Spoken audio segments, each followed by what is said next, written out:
நம்ம எப்படியாப்பட்ட வரட்டு இருமல் இருந்தாலும் நல்லா கேட்டுரும். அஸ்ஸலாமு அலைக்கும், வெல்கம் டு அம்மா சமையல். அம்மா இன்னைக்கு உங்களுக்கு சில பேருக்கு நம்மளுக்கு இந்த இருமல் வந்தா மாச கணக்கில் அப்படி போகாம இருமிக்கிட்டே இருப்போம் பார்த்துக்கிடுங்க. இப்படி நீங்க காய்ச்சி குடிச்சிங்களாக்கும் அந்த இருமல் உடனே நல்லா கேட்கும். வாங்க அது எப்படி செய்யலான்னு சொல்லிட்டேன். இப்படி ஒரு கிளாஸ் பால் எடுத்துக்கிடுங்க, அதை ஊற்றிக்கலாம் பாத்திரத்தில். ரொம்ப ஈஸியான வேலை தான். இப்படி நம்ம செஞ்சோம்னா எவ்வளோ நாள்பட்ட இருமல் வரட்டு இருமலாக இருந்தாலும் டக்குன்னு கேட்கும் பார்த்துக்கிடுங்க. பால் கொஞ்சம் நல்லா காயட்டும். இப்போ நம்ம இந்த ஸ்டேஜில் அழகாக இப்போ நல்லா பால் காய்ஞ்சிருக்கு, ஆனால் இன்னும் கொஞ்சம் நல்லா கட்டியாக வரணும். தண்ணி ஜாஸ்தியாக ஊற்றாதீங்க, கொஞ்சமாக மட்டும் அலசி ஊற்றுறதோட சரி. பாருங்கள் இப்படி நல்லா காய்ஞ்சால இந்த பாலில் இப்போ நம்ம ஒரு கிண்ணத்தில் இப்படி ஒரு கரண்டி வச்சுக்கலாம். ஏன்னா நம்மளுக்கு இதில் வெள்ளைக்கருவு வேண்டாம், வெறும் மஞ்சள் கருவு தான் வேணும். அதனால் நம்ம முட்டையை உடைச்சி இப்போ இந்த சின்ன கரண்டியில் ஊற்றிக்கலாம்.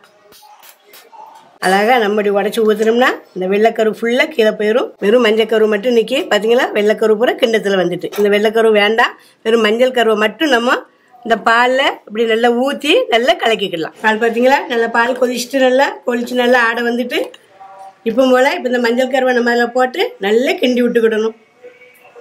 போட்டோடனே இப்படி வெந்துடும், நச்சு விட்டுக்கிடுங்க. இப்படி உடனே கிண்டிருங்க, நல்லா கரைஞ்சிரும். இது எப்படியாப்பட்ட மருந்து பார்த்துக்கிடுங்க. இதெல்லாம் செய்து குடிக்கிறது இல்லை, நம்ம இப்படி செஞ்சு குடிச்சிட்டோமாக்கும் எவ்வளோ வரட்டு இருமலாக இருந்தாலும் நல்லா கேட்டுரும். இந்த மஞ்சள் கருவை போட்டு நல்லா இப்படி கலக்கிட்டே இருங்க கொஞ்ச நேரம். அது நல்லா அதுலேயே இருந்து வெந்துடும். சரிங்களா, வெள்ளையாக இருந்த பால் கொஞ்சம் கலர் மங்கிட்டு நம்ம இப்போ கருவை ஊற்றின உடனே மஞ்சள் கருவை ஊற்றி நம்ம கிண்டுனோம். துண்டு துண்டாக வேகலை பாருங்கள், அழகாக அதோட கரைஞ்சி நல்லா இப்படி அழகாக சாப்பிட்டா நல்லா ஆயிட்டு. பால் காய்ச்சாச்சு, காய்ச்சது போதும். இப்படி நம்ம இறக்கி நல்லா இதை ஆற விட்டுக்கலாம். அப்படியே இறக்கி நம்ம நல்லா ஆற வச்சுக்கலாம். பாருங்கள் இப்படி பாலை நல்லா நம்ம வெறும் மஞ்சள் கருவை மட்டும் ஊற்றி நல்லா காய்ச்சி வச்சுருக்கோம். பால் நல்லா ஆறிட்டு அதை ஊற்றின கிளாஸ்லேயே அந்த பாலை ஊற்றிக்கிடுங்க. நல்லா காய்ச்சி எடுத்தாச்சு.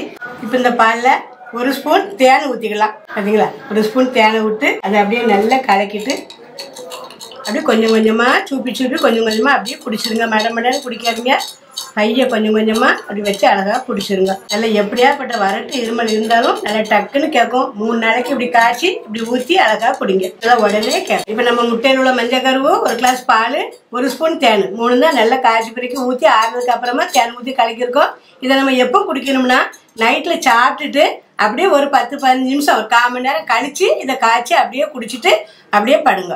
நம்ம எப்படியாப்பட்ட வரட்டு இருமல் இருந்தாலும் நல்லா கேட்டுரும். நைட்டில் குடிங்க, 3 நாளைக்கு தொடர்ந்து குடிங்க, ஒண்ணுமே இல்லாம நல்லா ஆயிடும். செஞ்சு காட்டின இந்த பால் உங்களுக்கு பிடிச்சிருந்தா லைக் பண்ணுங்க, கமெண்ட் பண்ணுங்க, ஷேர் பண்ணுங்க, அப்படியே ஃபாலோ பண்ணுங்க. தேங்க்யூ.